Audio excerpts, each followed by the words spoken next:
Chris Gerardi is an entrepreneur and the visionary founder of Realbricks, an innovative platform designed to make real estate investing accessible to everyone. With 17 years of operational experience at multiple public companies, Chris has honed his expertise in building teams and executing high-level operations. His mission with Realbricks stems from a desire to empower individuals, especially young adults, to overcome traditional barriers to real estate investment. By promoting fractional ownership, Chris aims to equip aspiring investors with the tools they need to navigate the evolving landscape of personal finance, unlocking their potential to build lasting wealth. What's up, my financially intentional people? I'm super excited to be joined by Chris Gerardi, and we're going to talk about one of your favorite subjects, real estate, but from a different lens and a different approach to real estate. And I'll let Chris explain it, but I think the real estate space can be a scary place or one of those places that a lot of people jump into blindly because they think that they need to own a house. But I want people to know that there are different avenues to home ownership or using real estate as an investment class. So welcome, Chris, to the Financially Intentional Podcast. So happy to have you. Hey, I appreciate you having me on. Thank you. Thank you for taking the time. Cool. So let's just hop into it. What is Realbricks and what is your approach to real estate investing? Or is it real estate investing? Yeah. It started off about 4 years ago for me. It was a lead in from, I've always been into stocks, stuff like that from a very young age. I think obviously I wasn't 13 years old when I did my first stock trade, but I was 19. You know what? I've had people on here as young as 9 and 12 that have had bought into stocks. My son is 9 years old or just turned 10, and I let him help pick my stock picks on my Robinhood app. Nice. And so it was always interesting from an early age, the way these things work, markets and such. But basically what happened was the alternative asset class of crypto and stuff came out. I started doing a lot more research in probably late 2014. And that's when I got involved there. And I looked at it and I said, man, wouldn't it be amazing if you could have a digital portfolio that's super simple to use, accessibility with low barriers that is connected to a tangible asset? Because one of the things that always was in the back of my mind was like, I know that not to hit on too hard of punches on alternative asset classes, but things that can be easily controlled, can be easily manipulated. Mm-hmm. And so I knew that. I've known that for a long time. And so I was like, maybe there's a way to do this with real estate so that way people can be connected to a tangible asset that's legal, that's compliant through the SEC. Obviously, there's a lot of regulation to get there. But also at the same time, be able to invest in and sell out when they feel the need. Most of the funds that you get involved in that maybe you can do online, there's a few of them. But you're getting into a fund. So you don't necessarily know exactly what every aspect is, but also your path, if you want to sell later, is a manual process. Like it, most of it's going to take time and there's certain terms you got to follow. There may be early exit fees, stuff like that, right? And that doesn't really work for the average everyday person. I think it's very different for the average everyday person because the average everyday person doesn't have necessarily a very, very heavy, large nest egg, right? So once again, I do believe that you have to be disciplined to invest. And the first step is always to take action, no matter what, whether it's $10 or a million, 10 million. Point being is not everybody has that ability. So it's very easy when you hear people get on TV, CNBC, and they go, I invested in this and I'm in it for the next 10 years or 7 years. And great, that sounds great. It sounds great if you're selling it on a roadshow, but that's not reality. Most people can't wrap up their money into assets and sit on them for 10 years. It's just not the reality that we live in. And it's not a reality because we have a government that loves to print money and the cost of inflation. At the end of the day, in 5 and 10 year spans, a lot of stuff happens. And some of those things can be positive and some of those things can be very negative, depending on what your Fed decides to do. And so with that, I created Realbricks, and it's been a long haul. We just launched.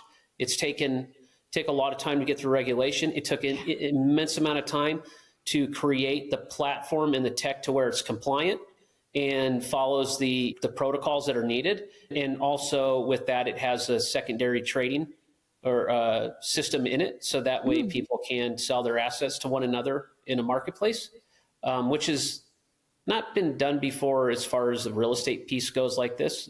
And so that was really a big piece of it for me. Was I looked at it and I was like, okay, how do we do this and do it right for our consumers, for the customer? Because once again, you get lost in all the mumbo jumbo stuff and you forget about the customer. And that happens in companies all the time.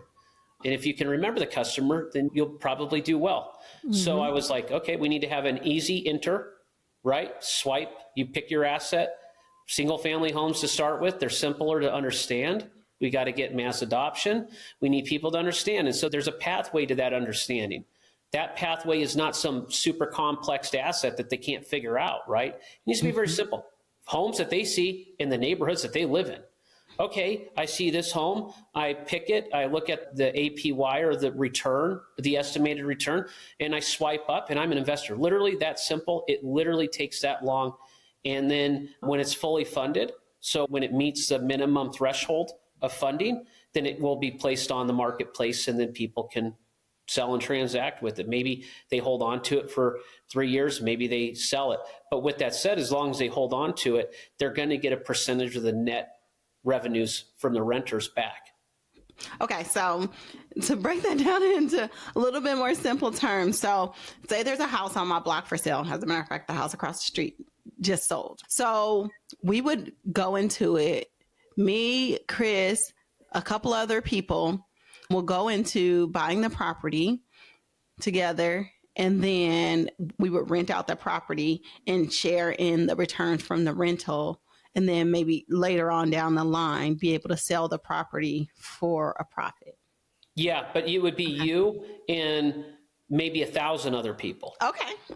And you don't have to worry about any of the renting or any of it. So how it works, so yes, you broke it down. It works just like that. Yeah. But the key component is you are a legal owner in the interest of that asset, but you don't have to manage that asset because we have a management team that manages it for you. And then what happens is those net returns get distributed right into your portfolio. And so every quarter, your return shows up in your portfolio. You can transfer it to your bank account. You can reinvest it. You can let it sit there. You decide. What is the minimum buy-in for your projects? $100. Love it. I love it. $100 is the minimum buy-in for the primary markets. When the assets start to go to the secondary market, those minimum buy-ins could be $3. It could be $20. It could be $19. And you can buy one, or you can buy 10, or you can buy 100, whatever you want to do. Can you explain the difference between primary and secondary market? Yep. So why there is reason why you should get it in the primary markets is, so say we bought home 1234 Realbricks Avenue, and we paid $300, and this actually has happened. We bought a property, we paid $385,000 for that property. Obviously, there's some fees and stuff that go into that when we bring it to our consumers. But essentially, that property just was valued at between 425 and 400, and the comps were 425 to 430,000 bucks. That's a little over a year later. And so you get to get in basically early. It's similar to a company if it IPOs, right? You get to get in, you get to hold on to it. When the shares appreciate, you can sell them or you can hold on to them. I mean, there's always, once again, it's not, I don't give investment advice, but, and it's not, you can always lose money in anything. Yeah. But I inherently believe that it's less likely when it's attached to a real estate asset. And so you'll be able to see that. So you buy in, and so say that the asset is $400,000, and we are going to allow 40,000 shares at $10 a share. So you can buy up to 9.8% of the shares. And so you can buy, if that's 10 shares for $100, 100 shares for 1,000, whatever, you get to decide. So you're saying, wait, 9.8, are you saying is it 0.2% like accounting for fees, or? No, 9.8, okay. No, 9.8 is just the legal, as far as being compliant with the SEC, they don't allow any owner to own more than 9.8%. Okay, 9.8%, but that's not 9 point. Okay. Yeah. So in other words, if you were to go into, say, a home that's $400,000 that has 40,000 shares available, you can buy 9.8% of those shares available. Got you. But most people are looking, that are getting into this, are looking at this and they're going, I'm going to put in $500, maybe 1,000, 1,500 in each one or whatever, and they just add to them. Once again, that's where kind of the discipline comes in. It's just you buy into them, and then once they're fully funded, they'll go to the secondary market, and you can make your decision what you want to do there. But I'm still confused on what the secondary market is. So the secondary market just says, hey, this house was fully funded, and now you can transact in it. So it basically says everybody who bought into it, they sold all 40,000 shares. All 40,000 shares are sold, and now it's still the same app, right? You just hit marketplace, and then the home shows up there instead of on the primary. And then it says, hey, in your thing, you can say, I own 100 shares. I want to sell 15 of them. Got you. I got you. Or someone else has one that you missed out on, and maybe you're like, man, I'd like to own that home. There's 100 shares for sale. I'm going to go buy them. Got you. Okay. Okay. It's just a transfer of ownership into your portfolios. I got it. Okay.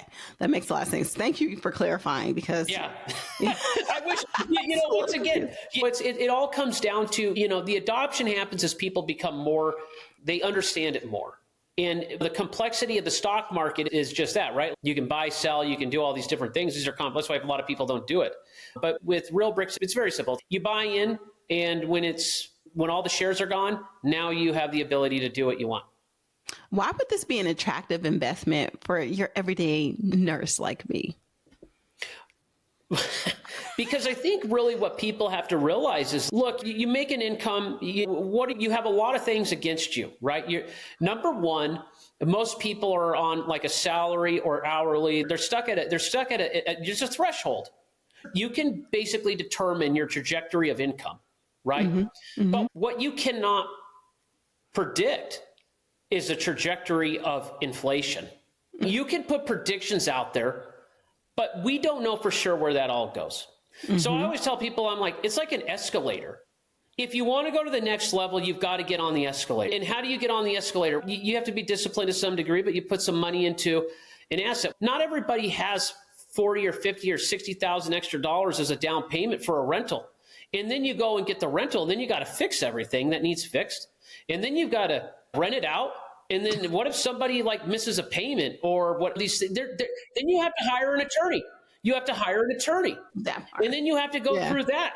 And then they could, and there's all these different things. So when you look at it from that perspective, we look at each property for various reasons, and we pick the ones that we think are in stable areas that we think are going to have continued growth, that are going to have low eviction rates, high job rates, cost of living makes sense, all these different things. And that's what we pick. And then we go, okay, let's offer this to people because we think it's a safer bet. But not everybody has the money to do that way. And not only that, what about your time? Your time is important. Time is money. If you're spending all your time trying to manage multiple assets every day, I know people think that it sounds fun to own people are like, oh, I got a portfolio of 100 homes. And you're like, wow, think how much money they're worth and all that. It's like, how much money? Like, think about the headache. There's a lot that goes on. Taxes, all these different things that happen. Insurance, all these different things that continually go on and continually change. What doesn't change for most people is their income. What does change is all the external factors around them. Taxes go up, inflation goes up, cost of living goes up, on and on and on. So how are you going to hedge that? You need to get on the escalator. You need to put your money in something that has a trajectory to go up. Because the asset is going to increase. As long as the money printer is going, the asset is going to increase. Now, I know we had an incident, everyone goes, oh, the housing market collapsed in 08 and everybody's calling. I was going to say, how do you deal with that? You could go online and go to YouTube and find these people that talk about how the world's cut. But they've been talking about how the economy is going to collapse for 10 years, right? It's going to happen. This is the year. And it's like, what people got to realize is things have changed since 2008, right? Like the Fed put a lot of guidelines in, whether you like it or not, to stop that type of stuff from happening. And we were also at a time where adjustable rate mortgages were becoming massively overutilized. Yeah. And then, of course, adjustment in mortgage rates, and boom, there's your trigger. What we have today is we've had a very long path of low interest or no interest. Mm-hmm. And most people have gotten themselves in low interest mortgages. And so they're not necessarily going to hop up and be like, hey, I'm going to sell my house tomorrow because I want to take on this 6.5% mortgage interest rate when I'm at a 3.5%. Like, it doesn't make any sense, right? 2.85. So most people so a lot of people are going to sit on those. And even though people will still buy and stuff, that I don't see this massive shift that a lot of people call for. I do believe we will see shifts more localized. Mm-hmm. But I don't think we're going to see it on a national level like we did then. Is anything possible? Anything's possible. I think Rockefeller may have said that. Anything is possible. So anything may be possible. But I think the biggest thing for us is we're like, hey, you don't have to have tons of money. If you start with $100 and put $50, $100, $200 a paycheck, whatever works for you, on that escalator so you have it in something that is of value and that is tangible. I thank you for addressing that, because I am one of those people who were traumatized by the housing market crash and have been very hesitant to get back into real estate, into home ownership, except for my primary residence. But like real estate as an investment class has been like a scary thing for me after losing so much. But I understand what you're saying. It's a different environment. And I like this platform because I like the way you guys put it. It democratizes home ownership. It makes it more accessible. That to be able to start with just $100, even if you don't fully understand it as an asset class, is one of the things that I like to encourage my people to do who are like new to investing, are just not very clear on investing, are very hesitant about investing. You start slow, but you get started and you learn along the way. I'm not going to tell you to take out a second mortgage and dump your money into a Bitcoin or something like that, like you were hearing a lot of people do a couple years ago. But yeah, $100 is something that most people can afford. Start there. Learn the platform, get familiar with what you're buying, how to transact, do the education along the way. But like you said, get on that escalator going up, because the only way to truly build wealth is to invest. And there are several forms of investing. I'm a big index fund girly, but I also believe that at least 5% of your portfolio should be dedicated to other kind of asset classes. And so I'm always looking for something new. Yeah, no, it's great what you're doing, because you're educating people and getting them to realize that they have to get on. And I just use escalator because it's simple to build out in your mind. But I think what people have to realize is you have two options. You can be on the escalator down, or you can be on the escalator up. And inherently, everything does have risk. Mm-hmm. But one of the biggest risks is the willingness to not take risk. And this cuts more at the core of me, because I watched the '08 crisis go down, and it was ugly. At the time, I think I was 26, if I'm not mistaken. I had a business. I literally helped, I let people run up pretty large bills in my business at the time, because they lost their jobs. They literally did not have an income. Mm-hmm. And I was young, and I was like, man, I just 26 years old. I was like still very young to the world, the economy. And I watched that all play out. So I do understand people's fears of that. But what we got to remember is optimism is key, and the willingness to take small steps, which are small risks. You don't have to put everything into one thing, but you have to be willing to do it. And what I have realized is people who are willing to do it, whether they start off with 100 or 1,000 or 2,000 or whatever it is, I think the biggest, most beneficial piece is what it does is their confidence. Just for them to do it, take the steps, and they look back and they're like, man, I started off with 100 and I've got $3,000 in this portfolio now. Or whatever it is. I'm feeling like I'm actually on the escalator up instead of going down. And I know that's hard for a lot of people. That first step is difficult. But man, the greatest first step that I ever took in my life, looking back, was risk. It truly was.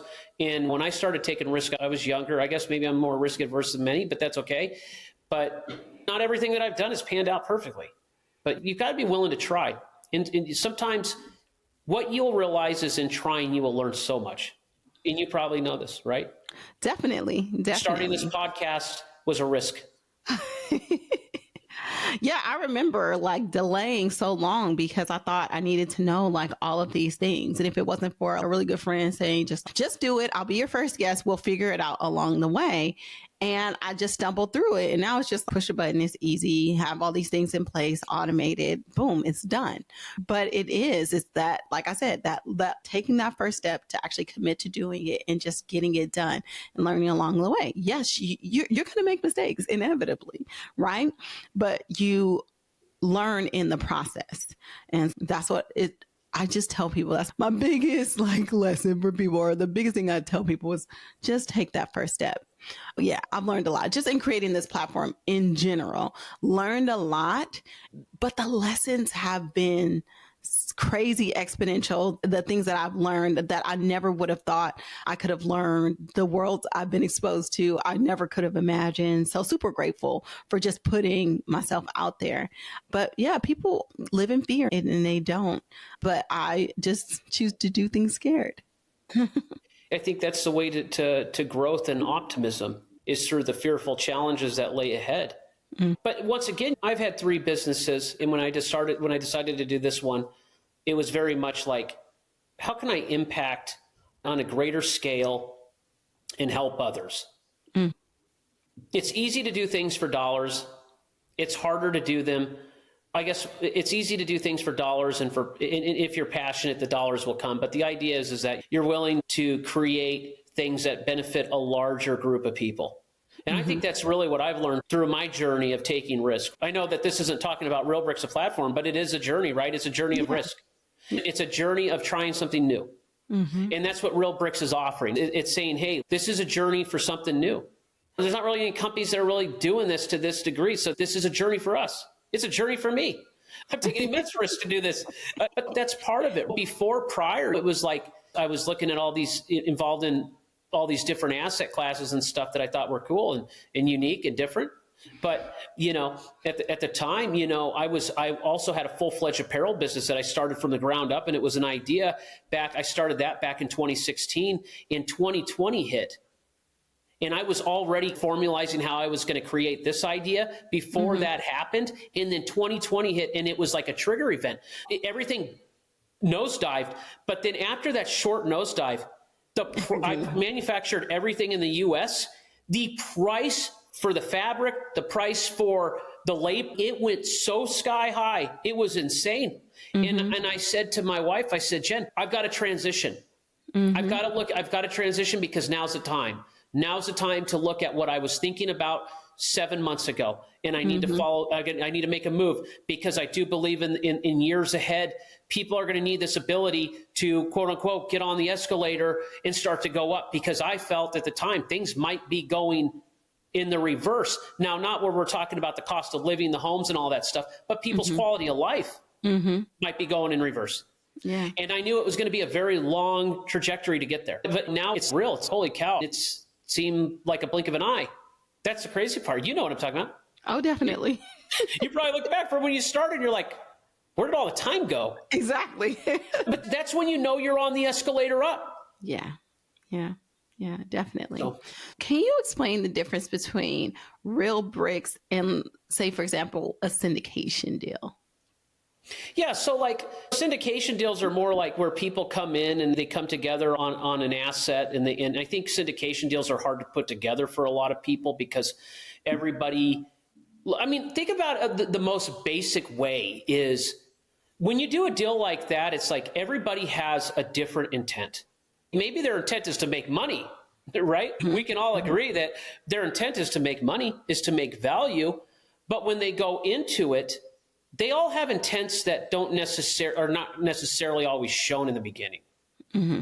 And I think it's hard to put those together because you have to come together and pull that money together to create that deal to happen. Mm-hmm. And then, hey, what if Johnny decides early he doesn't want to deal with this? Mm-hmm. Or Tim's, I want to hold on to this deal. There's all these different things. And when you bring deals together like that, there's things that can go wrong. And when things go wrong in partnerships of any sort or business deals, they become expensive and they become potentially dangerous financially. Mm. The difference between that and what we're doing is everybody's on the same playing ground. Mm-hmm. You're coming in, you're all investing, whether it's $100 or $100,000, or we'll say $40,000 or whatever, if you hit that threshold. Mm-hmm. You're on the same level playing field.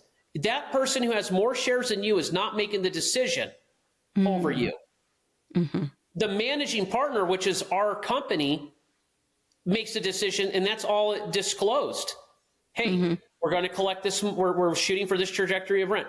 We're this, and it's all in the disclosures, and that's easily accessible on our platform. Like if you go in and you pick the asset, like 123 Realbricks Avenue, you click on it, you go down, you look at it, it'll have all these disclosures. You can look at all of it. It'll tell you exactly what we are going to do.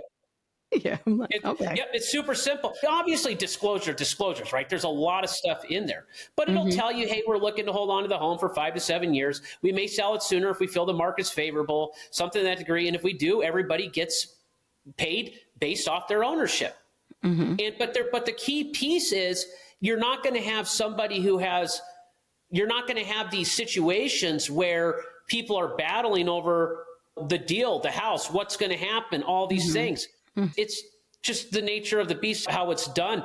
And I think that's part of what the regulatory aspect of it, how the SEC wanted it done, where they've created these guidelines for a reason because of that exact situation where it's, hey, you're buying into this asset, you're going to own an interest in this asset, but you are not going to be the controlling member of this asset, and you're not going to have voting rights and those things. And that's not, to be honest with you, it would be impossible to create something that is this frictionless if we did it that way.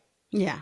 Yeah. And maybe the other piece of it is you're not going in with potentially a large amount of money too, right? Yeah. Like a lot of those deals, the minimums are like $550,000, $100,000.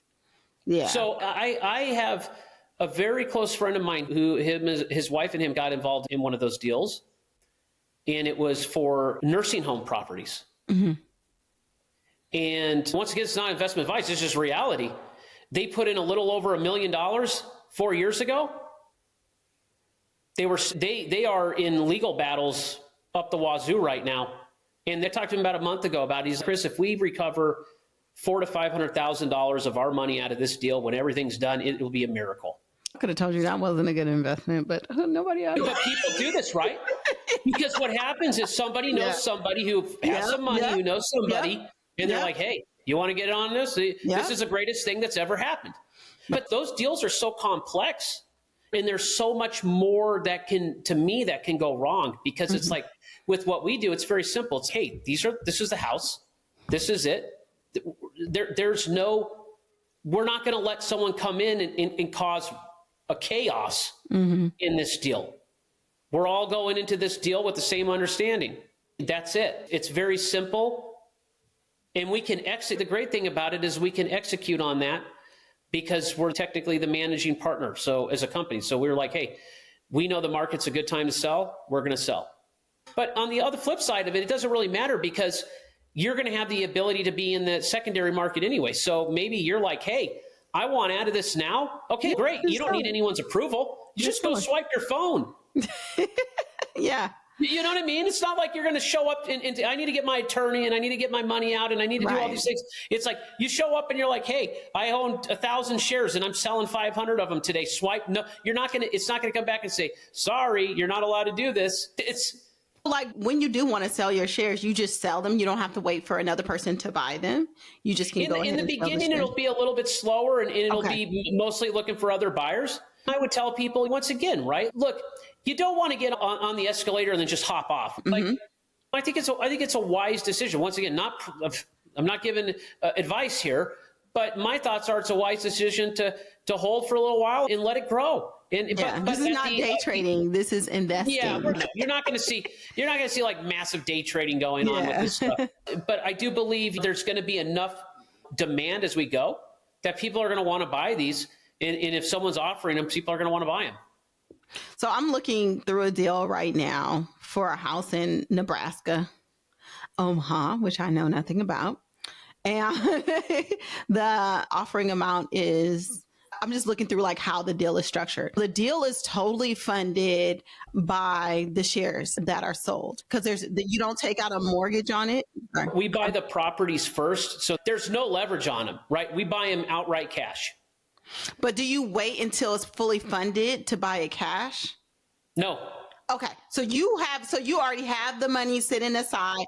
You have already bought this property. The company owns them. The deeds are in the company's name. They're insured, all that. It's all done.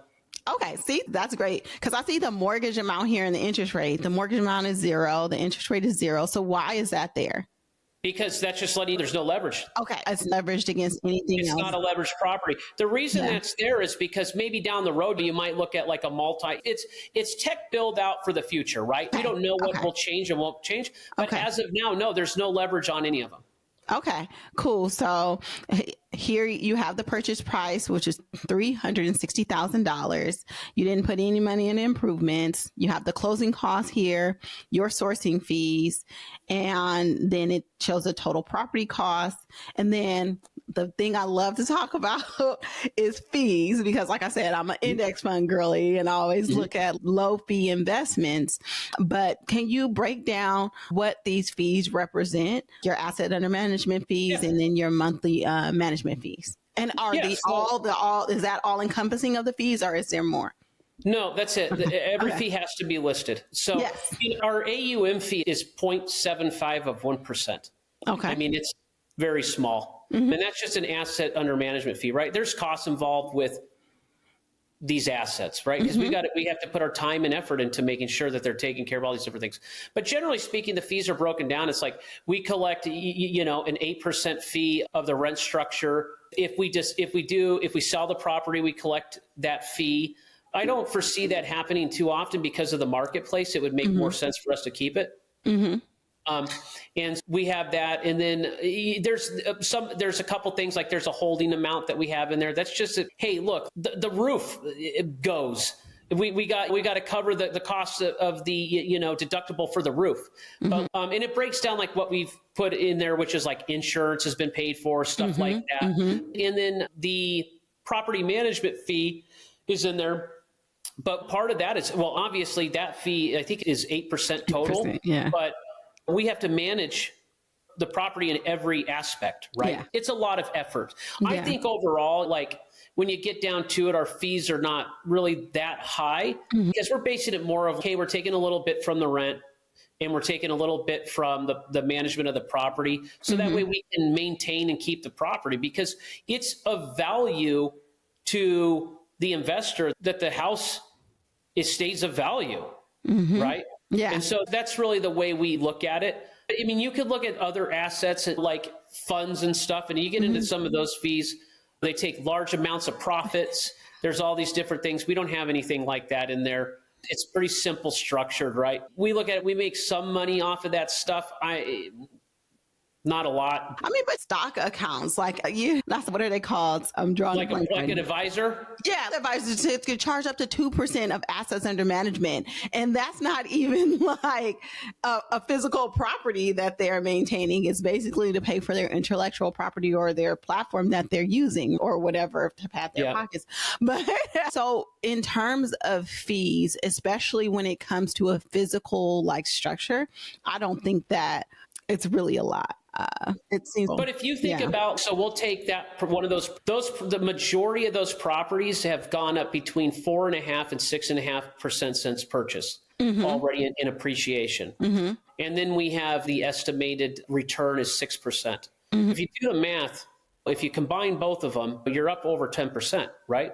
Yeah. But if you think about the property is from a standpoint of you're holding on to the property for say 5 years. So On the marketplace, we'll have on the secondary market. So when they go to the secondary, the place where you can buy and sell them, the live feed data will show the value of the most current property. We can get that. We know by comps, we can get that information and it feeds in. And so you may have bought those shares at $10 when the house was $360,000. Mm-hmm. But 3 years from now, maybe that data feed is showing that that house is worth $440,000, $450,000.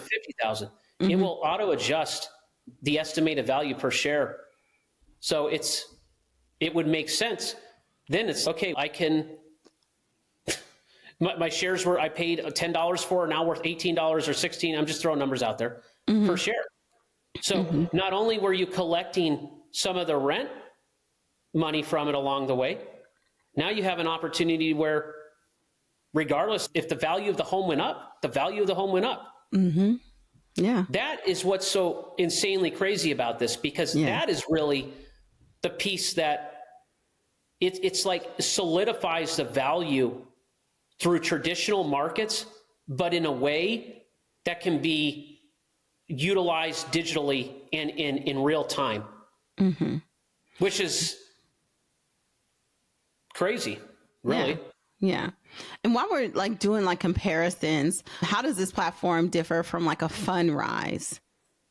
So like a Fundrise is, generally speaking, a lot. So Fundrise, I believe, offers a couple different things. So they offer maybe some Regulation A funds, and then what we would call like Reg D funds. So Reg D is going to be like your accredited investor. So you've got to have a minimum net wealth. You've got to have all these things, right? And actually, we have that built into our system now. So we can offer Reg Ds, and we can verify people's accreditation literally in seconds. It's crazy, but we can do it.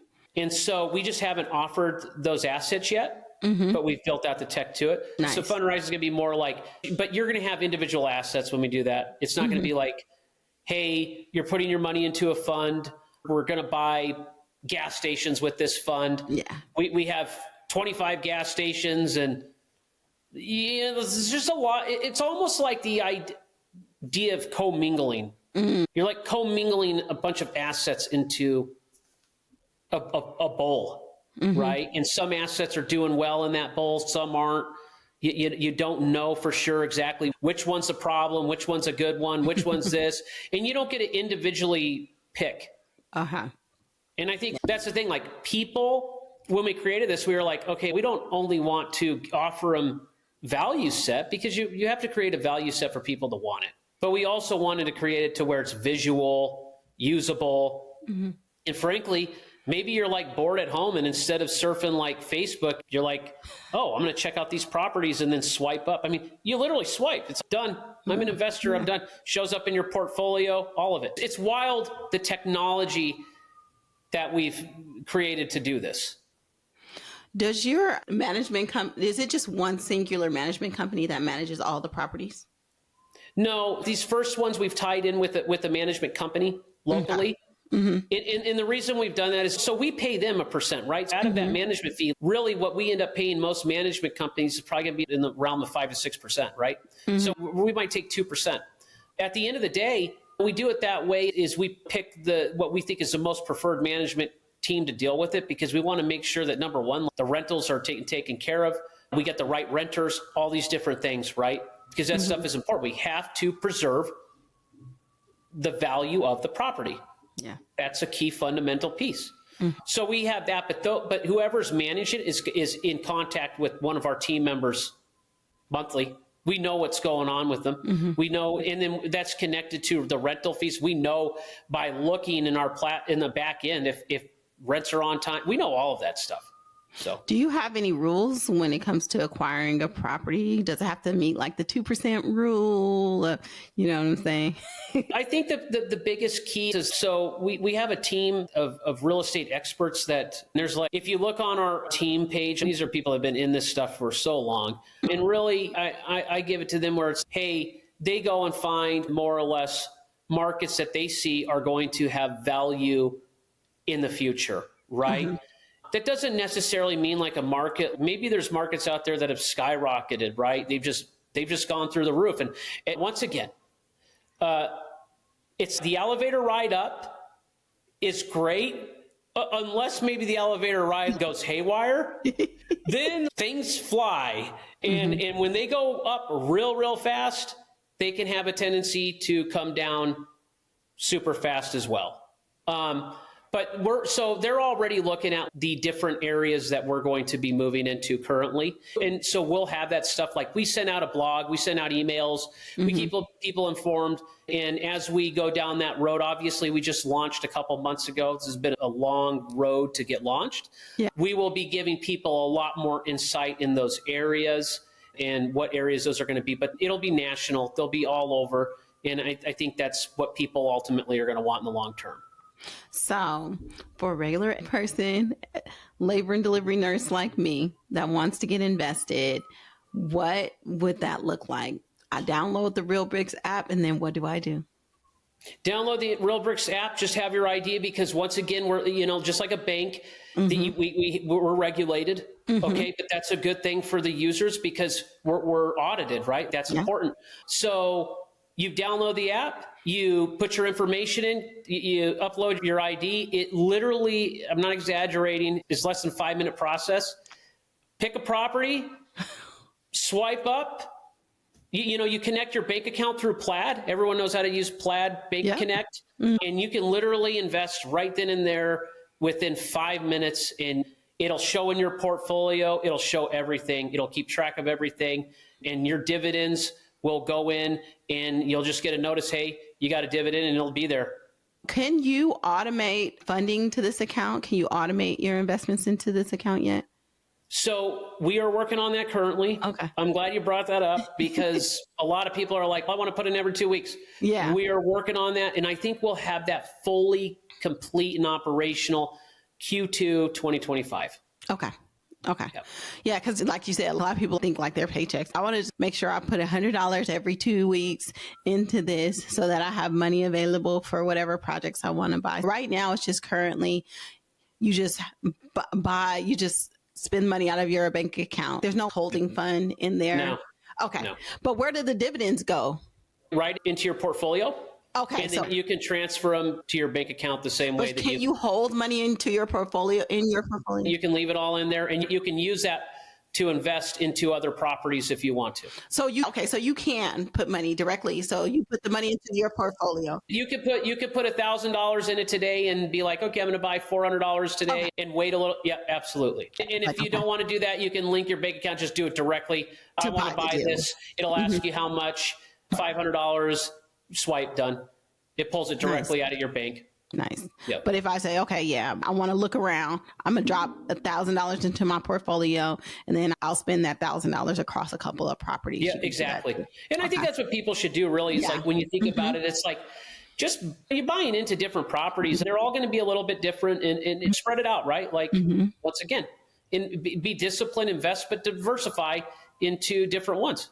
And then my final question is because I've been in the fintech space, and a lot of times, especially for startups, like people are hesitant to get into startups because they don't often make it. So what happens with your funds in these projects if Realbricks fails? Yep. So part of regulatory compliance for us is anytime we put up a property, the money goes into escrow. Okay. Right? Escrow holds the money until the threshold's met, and then it's released to our company. Done, right? Everyone's invested. It's all done, yada, yada. But if worst came to worst, which I don't foresee happening, we sell the assets. That money's still going to get returned back through to the investor. And that's why when you think about this, so I'll use like FTX. Does everyone remember that situation where people were investing in that platform and they were what we call commingling funds, right? So escrows are set up so there's no commingling of funds. Escrows are set up through a third-party company, which is regulated also. But you don't ever see that because it's just very fluid. But there's all these things that happen in the background that it's like boom, boom, boom.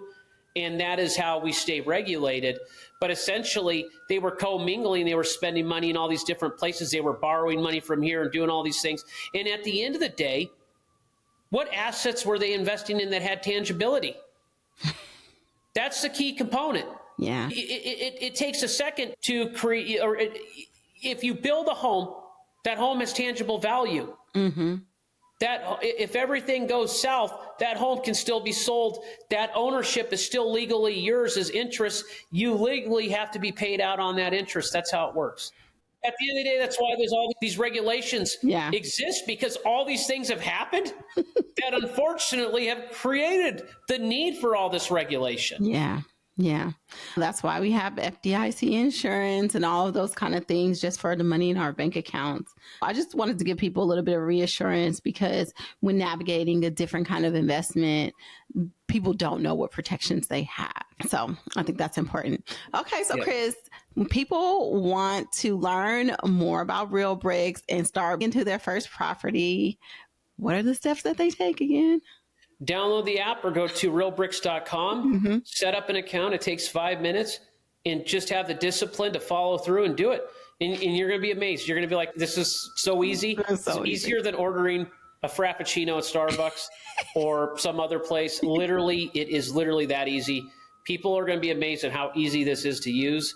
And a lot of people, I want to tell people too, the future is a lot of people are going to own real estate like in this fashion, right? Mm-hmm. You don't have to physically own all of it for you to be an investor, right? Mm-hmm. Great investors invest all over in different things. And that's what creates wealth. And so you just have to have the discipline to take the first step. But once you take the first step, you get on the escalator, every step after it just becomes, it just multiplies. If anyone has any questions, they can always reach out to support at Realbricks. We've got a chat bot that answers most questions. If it can't, it goes directly to one of our people. Mm-hmm. And we're here to help people whatever they need. And I can attest to how easy the platform is to use. I haven't even signed in, but just in downloading the app, it took a couple seconds and I'm still able to, without even signing in, browse through the properties, look at all of the things that we talked about in this podcast. Check it out.